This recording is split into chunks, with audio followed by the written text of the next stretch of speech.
My name is Cesare Fracassi. I am an associate professor here in business school. I teach a fintech class, and I'm also organizing this conference together with Prabhudev Konana and Meter. So my job today is to make sure they don't go too long. And so I'm not going to introduce them. They're going to basically spend 5 to 7 minutes describing who they are and why they're interested in blockchain. We have people from different that see the businesses from different perspectives, and so I'm expecting this conversation to be very lively and very interesting. All right, so with that, I'm going to start with Tuur. Hi, so my name is Tuur Demeester. I learned about Bitcoin in 2011 and started recommending it as an investment in 2012. I had a financial newsletter, so I had subscribers and a model portfolio. So that's kind of the background that I came from. I was looking for, kind of in the wake of the financial crisis and a bit before, I was pretty spooked about having your wealth tied up in financial institutions. So this idea of having a liquid store of value that had low third-party risk. Wow. So that was dramatic. So liquid instruments with low third-party risk was really appealing to me. So I was looking at gold, and then when Bitcoin came around, I learned about it in Argentina. That was just really interesting. And when, to me, one of the things that really gave me more confidence that there was something there was learning about the cypherpunk background. Like there's about a 20-year runway to finally that moment when Bitcoin was, the white paper was launched and the code was made live, and all the components that are part of Bitcoin were developed over that very long runway. So in a sense, it's a really mature effort to try and create this censorship-resistant store of value. And if you look at the technology itself, like a blockchain, it's pretty horrible. It's like the world's worst database. Like you store everything forever. Like who would do that? And so to me, the thing that you buy with that has to really stand out as something that is extremely valuable. And so for me, censorship-resistant, politically neutral store of value is a use case like that. It's like, I would freeze some gigabytes on my hard drive to run that, and I can see how thousands of people around the world would do that, and giving us finally that immutable ledger. But a lot of other blockchain use cases that I'm hearing, I'm not so sure if that trade-off is there. On the one hand, I think that I see some underappreciation for what it takes to make a ledger truly immutable, where it's kind of like, kind of glossed over, and blockchain is de facto described as something that's immutable. That's not true. You have to fight for that really hard, and a lot of the things that have been tried in the past 20 years have failed miserably at that. So I have some skeptics about a lot of the blockchain proposals about where these projects are going to go. To me, it's clear if you look at the state of the world, we're like awash in debt. It's very clear that fiat money cannot be relied upon when it comes to financial policy. Like you cannot predict what the money supply is going to be. So that it seems like there is some use case there. So right now, after this incredible 2017, where we saw a lot of blockchain buzz, we saw a lot of ICO projects being launched, I think we're in a lemon market. In a lemon market, let me briefly read the 5 characteristics. Information asymmetry, skewed incentives, where there's an incentive for sellers to pass off low-quality products as higher quality, a lack of disclosure framework, a low quality or high variation of quality, and then also a lack of assurance, like lack of legal clarity about what's going on. I see also a lot of technical debt, where basically teams have made enormously inflated promises that then they're going to need scientific breakthroughs to make happen. So I think that some of those chickens are going to come to roost, where investors are going to ask, like, hey, what about this thing in your roadmap? When is it happening? And then you'll see a lot of stalling happening. So when I think about investing in projects or companies, I want to see mature engineers who have a track record, preferably outside of the domain that is unproven that they're working in. So for example, in memory compression or peer-to-peer protocols that have been successful, or in fundamental internet protocol design, or large open source projects, things like that. I want to see them adapt to protocol reality and not rely on these scientific breakthroughs. Like I think it was Matt Green who had this metaphor of like bridges made out of cheese, where it's like that's what he reads in a lot of these white papers. Like that's what the proposals amount to. Also a realistic approach to compliance. We're seeing a little more caution right now. And also respect for the phase that we're in. Like a lot of internet.com startups were kind of interesting ideas, but often were too early because the infrastructure wasn't ready yet. For example, video streaming in the 90s, you could only do that once the internet speed was high enough. So similarly, a lot of payment-focused startups who were using Bitcoin failed because the technology wasn't ready yet. So really a respect for where we are. And I think right now we're very much in the infrastructure phase, so a lot of retail-focused startups, I'm a little bit skeptical about how feasible they are. Thank you. Dave? Is this the topic? Things? Yeah. Yeah. Hi, my name's Dave Hendricks. I'm going to stand up for a second, if that's okay. So I'm the CEO of Tuur. Look at this. We're having a lot of trouble with mics up here, aren't we? I'm sorry, you can take the podium. Yes. So I'm the CEO of two blockchain-related companies, and I thought I would actually share with you kind of how we got to where we are today in my two companies. We didn't start out with blockchain as the answer. A lot of times these days, blockchain is the answer before the right question has been asked and before the right problem has been defined. So my partners and I, one who happens to be the CTO, is a PhD from Berkeley, who I've been doing development work for 20 years, and my other co-founder, who's a former SEC attorney. We happened to get together in the summer of 2016, and we were trying to solve a problem around due diligence, and specifically around a distributed ledger of documents that I wanted to create for companies so that they could share the documents that they had executed with their employees and associates and other folks. And I came up with that problem because it had bedeviled the Series D in my last company when we were raising $35 million, and the VCs asked us to tell them who worked at the company. And that was actually really hard to do. And also what they had signed. So I went and I solved that problem for my old company. And in this slide here, I'm sorry, I should advance my slides. So in the summer of 2017, we launched that platform on the web, okay, on the regular old web, with a centralized database. And I was talking to people all this time.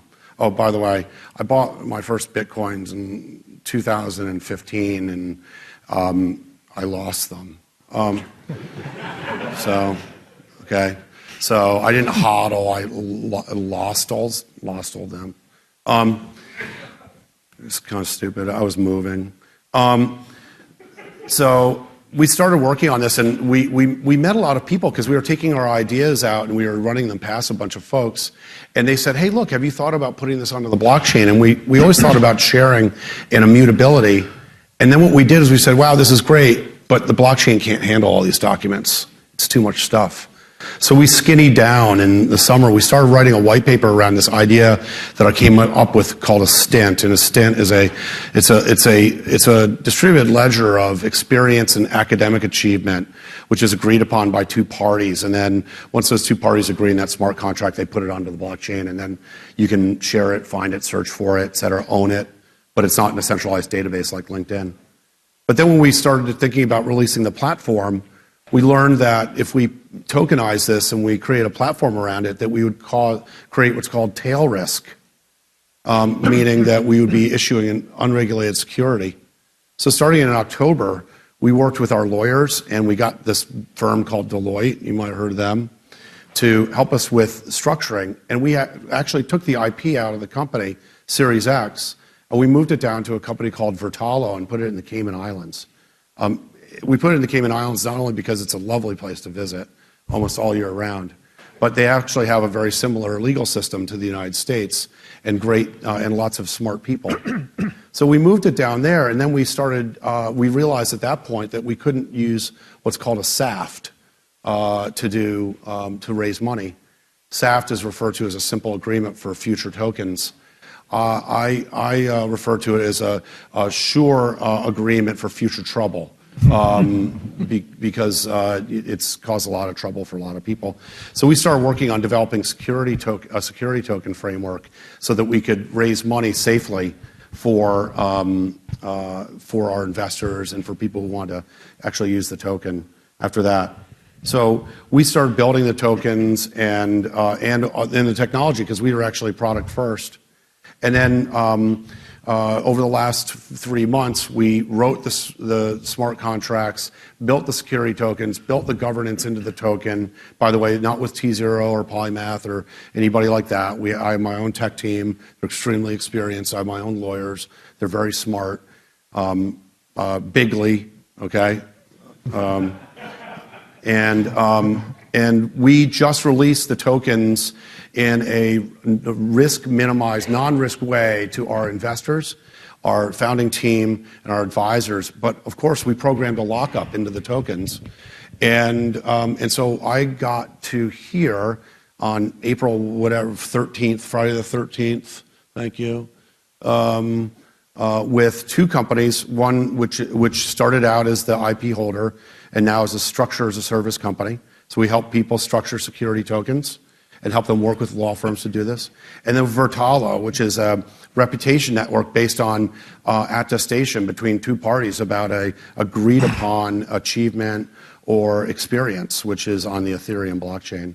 And now we're, after almost 2 years, we're now raising money using a Reg D security token issuance that is available for anyone in the world to buy, as long as they don't expect to pump and dump my tokens or my company in the next 3 to 4 months. Because if you want to invest in my company, you have to sit around and wait for us to jointly increase enterprise value and usability. And so I'd like to thank Texas Venture Labs. I'd like to thank the UT and for all the people, some of whom are in the audience, who helped us go through this dialectical approach that involved a tremendous amount of dissonance, but a tremendous amount of learning. And it's super cool, but you need to take your time and make sure that you do these things in the right way, or else things are not going to work out very well for you or for your users. So thanks for the opportunity to show the slides. Thank you. Pete? Hi. Hi, everyone. Great to be here. My name is Pete Harris. I'm involved here. I actually live here in Austin, despite the accent. Lived here for about 9 years and was in New York City for 15 before that. I'm a technologist turned marketing-ish person. When I was a technologist, I used to do real things like program computers when computers were real and had flashing lights on them. And I wrote some programs to change the flashing lights to do things. And then I graduated into doing a few more things, and I wrote software on my computers to take in financial data feeds from exchanges and commodities exchanges. And I wrote software to throw that data around trading rooms so traders could look at it and do things with it, and algorithm systems could do things with it. And then I kind of stopped doing that, and somehow I became a journalist for a while, writing about stuff happening. And then I became more of I sort of made my way up through a publishing company and did all the publishing functions, including I began to put on conferences. So I've been putting on conferences for about 25 years, including 2 or 3 in the blockchain space. I'm not going to do that anymore because there's so many of them, although this is a good one. Yeah, so mixed background. I guess it's sort of, what's interesting. I kind of got into the blockchain space through initially being interested in Bitcoin as an asset, it was interesting listening to the Goldman Sachs man earlier, because what he was saying about what's happening in the market and is it about right for institutions to get in, people were telling me that 4 years ago. That's why I started a blog about it. I stopped writing my blog after about 7 months when nothing was actually happening. But fortunately, as I decided nothing's happening in this Bitcoin world in institutions, they all started saying, well, we hate Bitcoin, but we love blockchain. And so I immediately started a blog about blockchain, which I do a bit of writing now, but it's not really journalism. But I've worked over the last few years broadly doing business consulting in various new technologies, been helping out for the last few years companies figuring out what they want to do about blockchain. Some of them are very big, real name brands, but a lot of them are startups or pre-startups. And so it's been interesting to sort of help those entities along. About 3 or 4 months ago, I was sitting in a coffee shop. It's unusual for me being in a coffee shop and not a bar, but with a chap who'd just been made president of a company called Wanchain, which is a Chinese company founded by a man who was a founder of Factum, and he'd just founded Wanchain and in Beijing, and he wanted to sell up the sort of HQ outside of China somewhere. So he thought of Austin and thought of my friend Dustin to set it up. We were in a coffee bar chatting, and we were both saying, stuff is happening in Austin all of a sudden. We've been kind of waiting for a lot of stuff to happen in the blockchain space, and we said, well, yeah, we think there's maybe a dozen companies here now. It's pretty good. So let's try and get them all together and get them out and chat about things and what's going on. And did that sort of over the holiday period and threw up a one-page website, austinblockchaincollective.com. And a few more companies approached us and said, we're here. And we're up to 80 right now. That's not all companies headquartered here, but companies that have got a presence in blockchain here. So, wow. So blockchain is a center for, Austin is a center for blockchain development. Don't think you can dispute that. So trying to actually figure out what we want the Austin Blockchain Collective to do, we have asked the participants out there, the players out there, what do you want us to do? Getting some sort of good feedback from them. One of the things they would like, this is not from everyone, but a lot of them would like assistance in raising capital through whatever means. So I suspect that's one of the things that we will be involved in. I think we'll also be involved in education of both businesses and probably consumers to an extent. I think there seems to be appetite for collaboration, which is good to see. And general activities that you would do to get your name known, both Austin as a centre and individual companies. So beginning to engage on those activities. I think one of the things we'll be doing is also engaging with the city government and city agencies who are all, so a number of them are very interested in blockchain. Everything from Dell Medical School with an initiative related to IDs for homeless people. There's a paperless project kicking off in Austin. And there's smart mobility activities here too. So, so we'll be doing some things, and I think helping funding will be one of those. Thank you. Thank you all. So one of the purposes of this panel is to talk about if you are an entrepreneur, how do you start a blockchain venture? So Dave, you started both non-blockchain and blockchain ventures. Do you mind talking a little bit about what are the differences, what are the challenges in starting a blockchain venture, and how possibly you overcame those challenges? Yeah, so I think, first of all, that starting a blockchain venture should start the same way that you start any other venture. And to me, that always begins with problem first. So rather than have blockchain be the answer necessarily, like I said before, you need to have a very, very strong problem that it's meaty enough to go after, no matter what you do. I think that it's also smart to create a regular structured company. You can start with an LLC if you want. We did not do that. I've started a number of other companies. Don't want to say that I'm a serial entrepreneur. I'd rather say that I'm a parallel entrepreneur, running a couple different things at the same time. I think Jimmy's a similar kind of person. A lot of balls in the air. Same with Tuur. And so we started a company that looked a lot like other companies I'd started by doing a Delaware C Corp, because we wanted to create something which people could invest in, that's a nice, dependable structure. But then starting a blockchain company after that, you need to create. You have to have the problem, and you have to go create the solution to do that. I think that it makes a lot of sense to expect that this is going to take several years to do so.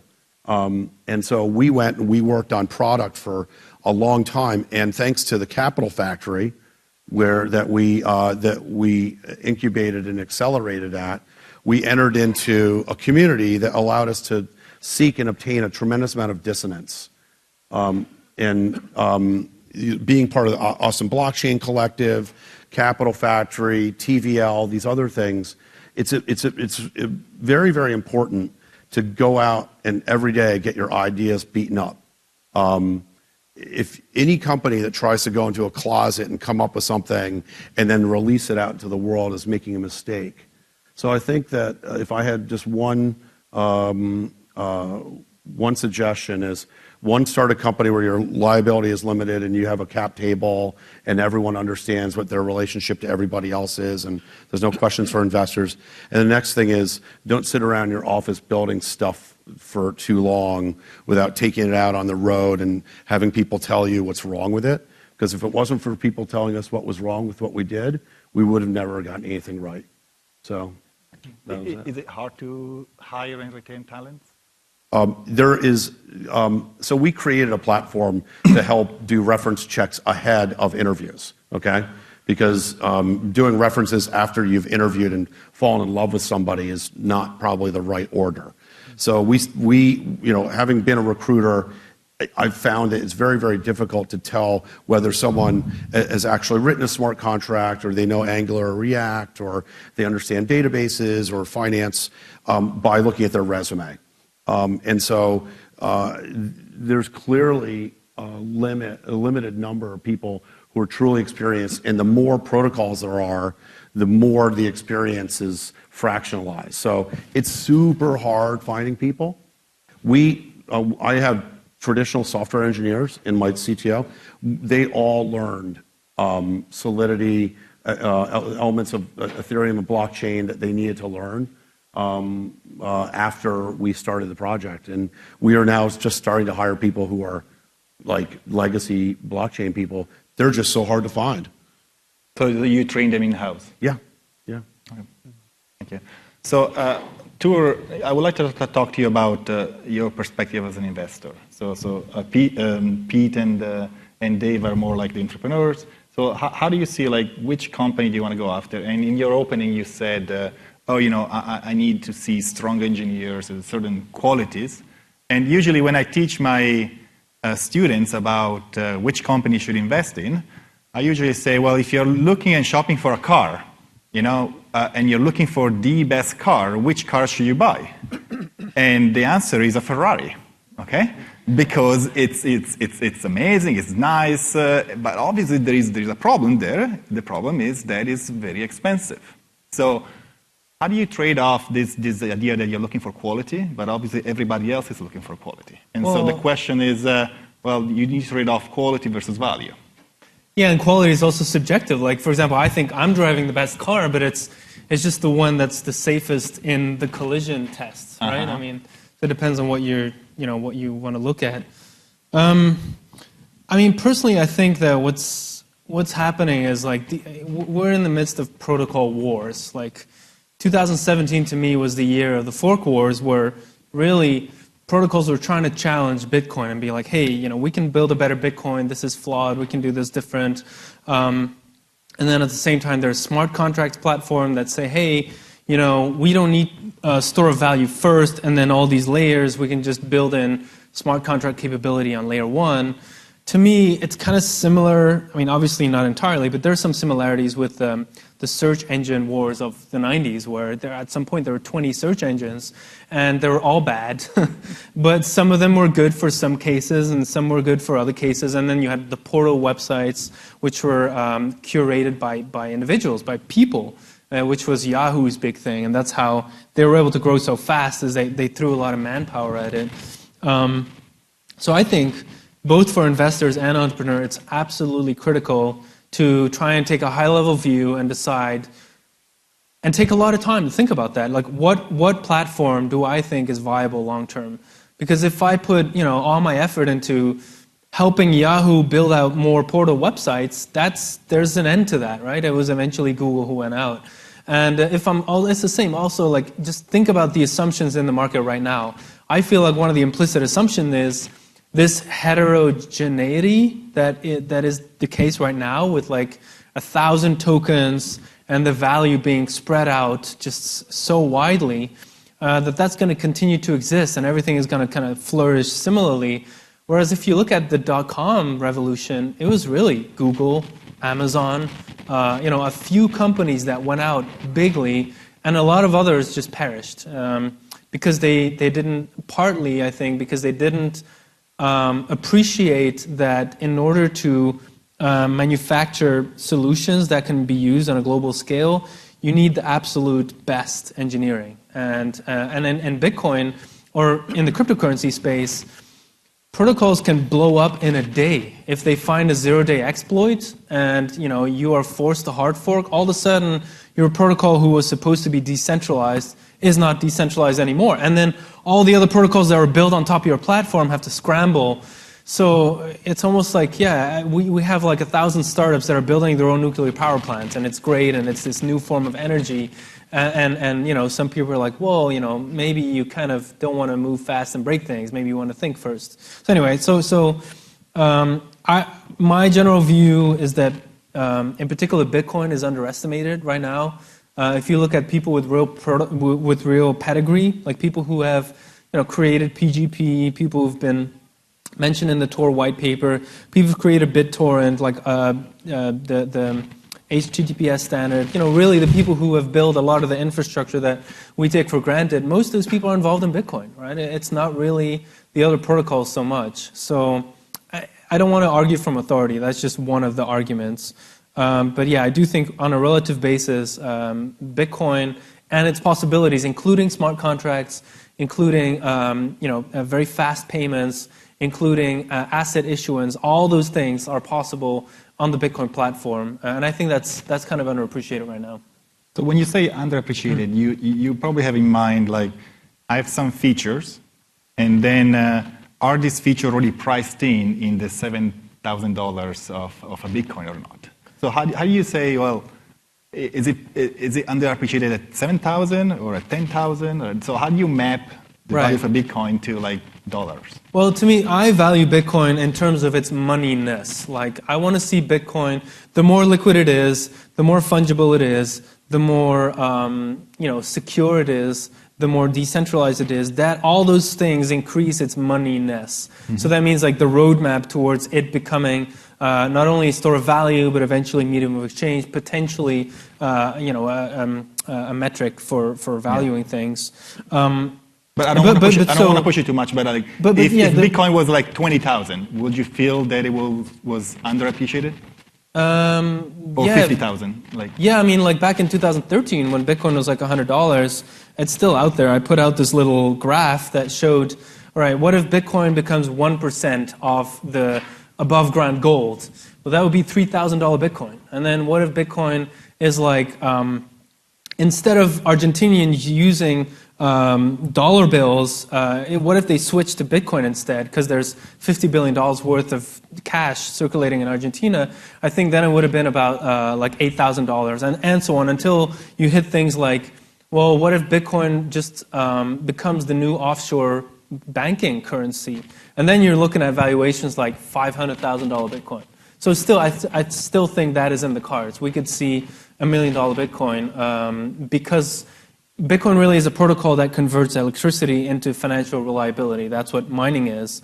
And I think there's lots and lots of efficiency gains there that are just really appealing and that the network effect, I think, is going to continue. And then when you're talking about smart contracts, asset issuance, to me, all those things are bonus. And so I'm not really buying Bitcoin to get access to those features, but it does lead me to feel cautious about other projects that are saying, hey, we're doing this today, it's great, and then we see lots of proof that a lot of these protocols are kind of rushed and that there's lots of vulnerabilities that were not really in the marketing materials. So I usually use this analogy, thinking about valuing Bitcoin or other cryptocurrencies, thinking about valuing Tesla. Tesla can become the largest car company in the world, or they could be bankrupt next year. So the idea is that we need to attach probabilities to events. And so, I think most of the trading and the volatility happens because people have different priors on the probability of being 1% of the trading gold. And so in your take, it's highly probable, more probable than what is in the market right now. Well, I don't know about how highly probable it is. I do think that with the Lindy effect, like the longer something is in existence, the more likely it will keep being into existence. And for Bitcoin, the outcome is binary. Either it's going to go to zero or almost zero, or it's just going to become huge. So the more times passes, the higher the probability that that the current use and value is legit and that we will keep growing, I think. Thank you. Pete, so when you look at the traditional way of raising money, you start from angel investing to VC, Series A, B, C, D, and then possibly IPO or exit. And now we have ICOs. So how do you see ICO? Are ICOs trying to replace VCs? Are they complementary? What's your view on this? There are also ICO 2.0, DICOs, and what's your view on this? I guess first I'll have to say on the basis of what Tuur said, I will be retaining my Bitcoin holding. I'm long $50 worth of Bitcoin, and I'm going to stay all in. I would say that the investment world and how it's changing. One of the issues is that whatever I tell you today is going to be different tomorrow. It seems to be moving that fast. Do you think so? Yeah. I'm not sure I agree with that. All right. Well, that's good. The reason why I say it's moving fast is because I see, and it's just, so let's say specifically talk about ICO markets, which is I've not been involved personally in any ICOs. I've been asked to be involved. I've not been involved so far. I might get involved in one coming up. It just seems to me that the dynamics around that are changing pretty rapidly. So a few months ago, the focus of ICOs seemed to be very much go as broadly as you can, raise as money from whoever you can with a white paper and a marketing campaign.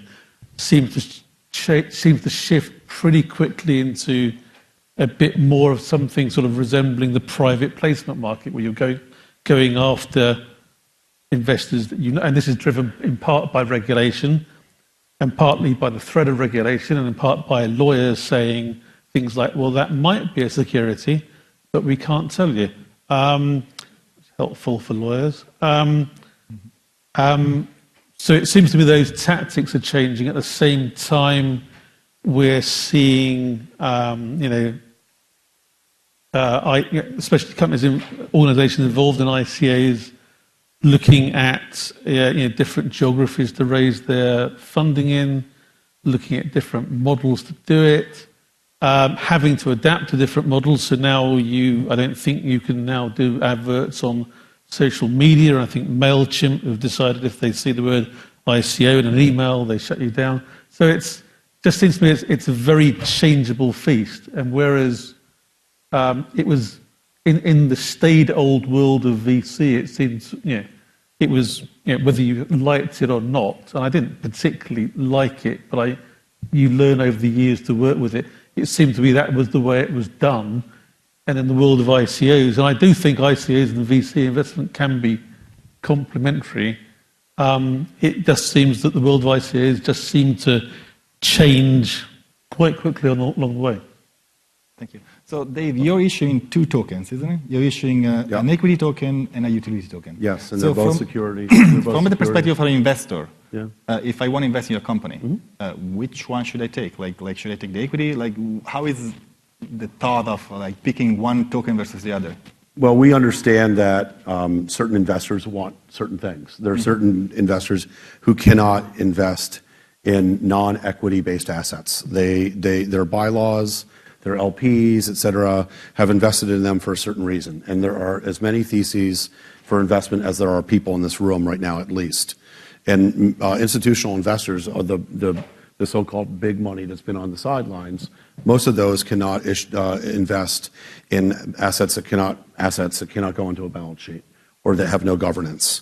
That kept a lot of them out of ICOs. Those investors tend to want to invest in assets with corporate governance, with information rights, redemption rights, other things like that. We've created a platform that we've issued tokens that both represent equity and an underlying asset, an asset which has a long-tail B2B SaaS revenue model, that also has a utility token which is used to create network effects. Okay, it both raises money and it's usable for the purposes of the intended use of the platform as a software license that does an invitation.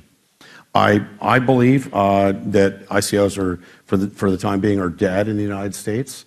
You will not get a reputable lawyer to issue a SAFT for you, and if someone tells you they can issue a SAFT, you should run, okay, really, really fast. If you issue a SAFT or you do an ICO in the United States, you are going to be subject to a knock on your door from the SEC, if not this year, soon thereafter, and then after that, a private action lawsuit from lawyers who like to sue people for whatever. I believe that the market will rationalize, and that Clayton has already shown that he believes that there is such a thing as a utility token, and that a security token can convert into a utility token. We have designed that into our service. And that for the time being, that if you want to raise money for a blockchain-related project with a token in the United States, I am not a lawyer, but the many lawyers I have hounding me every day tell me that you should do this as a Regulation D, and not even a Reg A plus. If you know what a Reg A plus is, I'm yet to see a single Reg A plus that has been approved for a token issuance. Okay, so we've actually normalized around Reg D now. That is a complete opposite from last year. And that is, for the time being, if you want to issue a token and sell it to the United States accredited investor, the only people that you can sell to, as far as I know, you cannot do an ICO, you must do a Reg D. And outside the United States, it's free for all. But if you want to run a real platform and you want to use a utility token in that platform, you will have to lock out US users from that platform. That's what the last 6 months and several $1 million that follow me around every day as an obligation have told me. So. Thank you. So I have a lot more questions, but I would like to actually open it up to the audience. We have 15 more minutes. Shimon?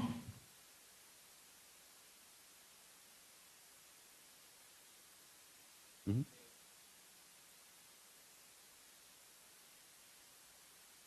I have exactly that combination. Both of them are security tokens. One of them is tied to equity in the underlying asset. The other one, when you buy our security equity token, we give you a right to buy the utility token at a discount. That's the closest thing that we've done to make it look like a pre-sale. That utility token is a security until we file what's known as a Form F1, and then it's listed and can be registered in the United States. It's something that takes 6 to 8 months. It's not something that you can do at issuance. We did, however, already create the token. We created the token prior to fundraising. We've already issued it, and we have built software lockups into it. So I'm happy to talk to you about it more. It's extremely technical, and it's also extremely legally compliant. It might be boring for some people here. I love talking about it, but yes, we did that. So we didn't make a decision one or the other. We did both. So. Anybody else? Well, I have more questions. So one of the topic of discussion lately is about DICOs. So these are decentralized autonomous ICOs where the investors decide to release the next tranche of funding. Instead of basically giving all the funding immediately ICO, they're going to say, well, this is a smart contract. We're going to vote in 6 months to release the next tranche of funding, and so on. So, Tuur, do you feel that this will be a better governance system for companies? Yeah, I'm a member of like a loose group. We do some meetings around. It's called Token Ethics. I think tokenethics.com is the website. So we've been thinking about, and it's not like very formal, but it's still the idea is to kind of think about ethics in the space. One of the things that came up was to do things in like basically the lack of accountability, and then like what would be a solution was what if you have some milestones built in, and so yeah, I'm hearing that maybe there's some decentralized ways of doing that. I'm a little wary. I guess I need to read up on. It might be confirmation bias or whatever, but I'm a little wary of kind of building in politics and governance into your protocol. Kind of seems to defeat some of the purpose. But at least the idea of having milestones makes sense to me. Also, just calling a cat, like if you don't have utility yet, don't call your token a utility token, like call it a security. And then, maybe later you can think about converting it to, like if it finally has utility, well then maybe call it something else. I don't know, it seems to be that some basics got lost in the enthusiasm. I don't know if that answers your question. No, absolutely. Yeah. So I usually tell my students that ICOs are one of those way of raising money where you exit before you enter. You basically have a working paper before even you start a company. You are basically exiting. And we have seen examples, right? Absolutely. We've seen examples of teams that have completely stopped development because they could retire based on the ICO. Absolutely. That's the problem with decentralized governance. There's no governance. It's just decentralized. So how is your governance? So we have a regular corporation. It has a board. We have. That's why you have equity. Yep. Because equity is the core of governance. Okay, right. You have to have something to argue over. Mm-hmm. Okay, and something where there's an ownership asset. And when you don't have an underlying enterprise that has decisions to be made, money to be distributed, basically decision junctions, I don't think there's much to have an asset on. We have IP, all these things. It doesn't mean we centralize the data. Mm-hmm. We have a business that runs on top of an asset which is produced by the network. Okay. We actually built our platform so that it was a API and based platform. Anyone can use the decentralized data object that we create. They can create a business on top of it. We created a business that accesses this thing. That's what we have the equity tied to. Once the company sells out all of its utility tokens, it can't make any more, and so that's not a revenue model. selling tokens is not a revenue model. It's an income model, but it's not a revenue model, okay? Unless you think that you can create a company that is inflationary into infinity, okay? Where you keep on being able to issue more tokens. We pre-minted tokens. We're giving most of them away. Some of them are for fundraising, but after they're all gone, we can't issue more, and we just have to live off of the B2B business where the equity asset is. And so, I'm going to push you a little bit. So Tuur just said, I'm going to rephrase what you said, but I think what you said is, why don't you just issue equity tokens? And then when your platform is up and running and people use their services, then you sell the tokens for managing. So why doing all at once instead of just saying... Right? It's such a great question. The reason is that we actually did create the platform first. But what happens is that when you create a utility token, it has to go through like a butterfly stage. It's the pupa stage before you can be a utility. And that means you have to start it as a security, you go through a listing process, and once it clears that listing process, you can actually use it. It's really legally technical, okay? And what you do is you instantiate the platform at the same time you do the listing, and then you can have normals trade the token as it was used without creating a tax basis, cost basis risk, okay? That's why you have to do it this way, because otherwise you can't issue a utility token that can be traded outside the platform, okay? Without you creating an unregulated security that causes tail risk for the users of the platform. Even if they don't care about trading, you have to take care of that tail risk. You have to make sure that your platform that uses a utility token isn't an exchange, okay? Isn't that as qualified by the SEC. So there actually is a phase to doing this. This is a big time moat for creating a utility token driven platform. Most people are raising money in ICOs to go build something, okay? And you've got to have something that's running, okay, to count it as a utility token. But even if you have something running at the beginning and you sell the token, you've got to go through a listing process. It takes 6, 7, 8 months to do that. I know this sounds crazy to you maybe, but we've been through this for almost a year. And the way to create a platform where you can actually use a utility token safely around the world that is not a regulated security is to go through a listing process like this. So you don't pay capital gains when you use your token? No, so you don't pick up the gains when you use the token once the platform has been properly launched.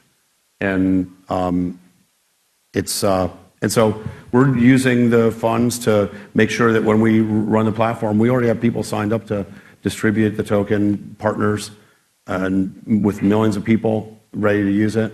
As soon as we get that Form F1 and we can instantiate the platform, we don't create a weird utility token that can be traded before the investors can liquidate. Okay? But something I heard from the SEC as well is that they look at how the token is traded as part of their evaluation to determine whether or not it's a security. Yes. And if it's wildly traded, that's more security-like to them. That's what I heard. Yes, that's absolutely true. So we have 4 more minutes. Is there any more question from the audience? Yeah.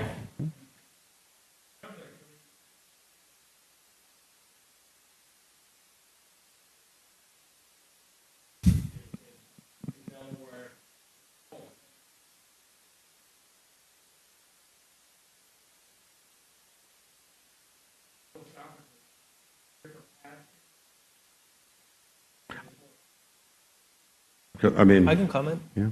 So I think that it's really 2 very, very extremely different things that are happening. Like on the one hand, there's an open source project, anybody can contribute code, and then you can run it kind of like you could run BitTorrent at the time, and propose improvements and whatever. And on the other hand, there's apparently a need for the next thing after Kickstarter. How do you push things? And the friction is that there's a lot of opportunities for entrepreneurs, but at the same time, lack of accountability when it comes to these tokens. And a lot of things are just unproven. So I think that in a way we're seeing a lot of testing, like a lot of code is being tested, and that's great in a sense. But yeah, I don't think that digital gold on the one hand and then ICOs on the other hand have that much in common. And Bitcoin is a completely separate case. I mean, Jimmy can talk about it. You can talk about it. The rest, so many of these other projects, the ethos is not correct, and it's a money grab, and that's how we got to where we are. It used to be open source fundraise, faster fundraise, et cetera, but people took advantage of it perhaps, and but I don't think that it's open source ethos and Reg D are in conflict. And that's my concern about the decentralized ICOs is like, is it really decentralized? Because if it's not, you're basically talking about obfuscated governance, which means that you have a startup with zero accountability, which is, it's the dream of a scammer, but it's not really a great investment. Beautiful for scammers. And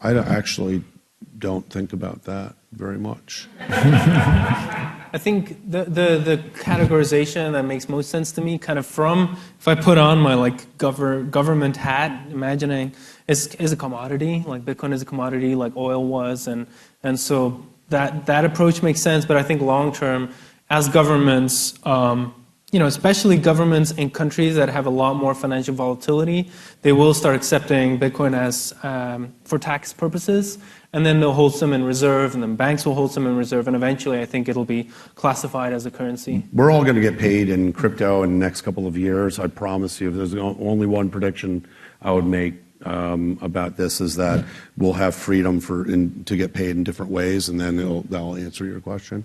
Jimmy. You got to let Jimmy answer. I know. I was. You got to let Jimmy. Jimmy, come on, ask your question, Jimmy. Come on. Yeah. Okay. We actually are going to have a regulation panel right after this, so that's a perfect timing. Jimmy, last question. So, an interesting thing about this whole thing, it's done by volunteers.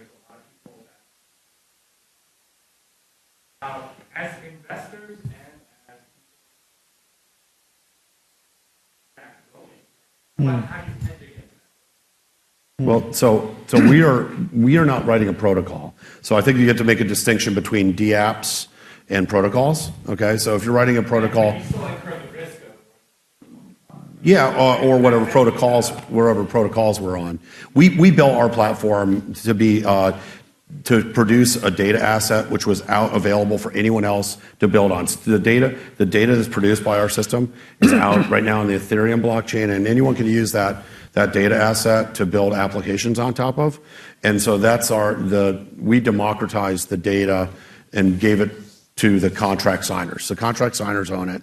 It's out on the blockchain, so people can build on top of that data asset if they want to. So is a platform on top of a platform? Yeah, it's a platform on top of the Ethereum.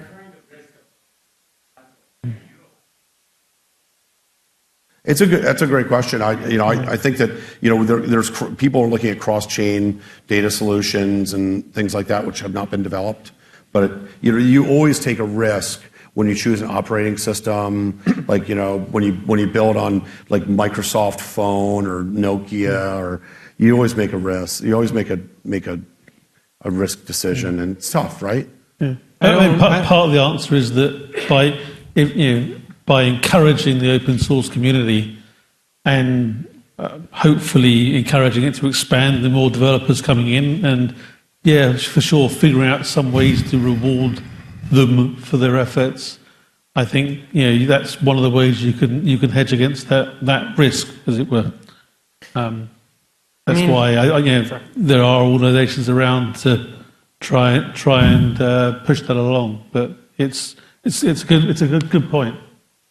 I would say if you do your research really carefully, it's such a competitive space. You choose what you think is the right platform, and then you go full throttle, and because you want that escape velocity of being the first, kind of like Peter Thiel style, where you're the first, and then you kind of grow on your own velocity. But I think that a lot of the startups in the space are not enough aware that some part of their revenue model is actually rent seeking, is actually going into a domain that's going to be overtaken by the open source development that's happening. And so their proprietary code is going to become obsolete, or at least that risk, I think, is underestimated. And so I think it's a better, a more, I don't know, or at least as an investor, I'm more interested in startups that just try to support existing open source protocols by becoming part of the infrastructure somehow, rather than maybe trying to reinvent the wheel.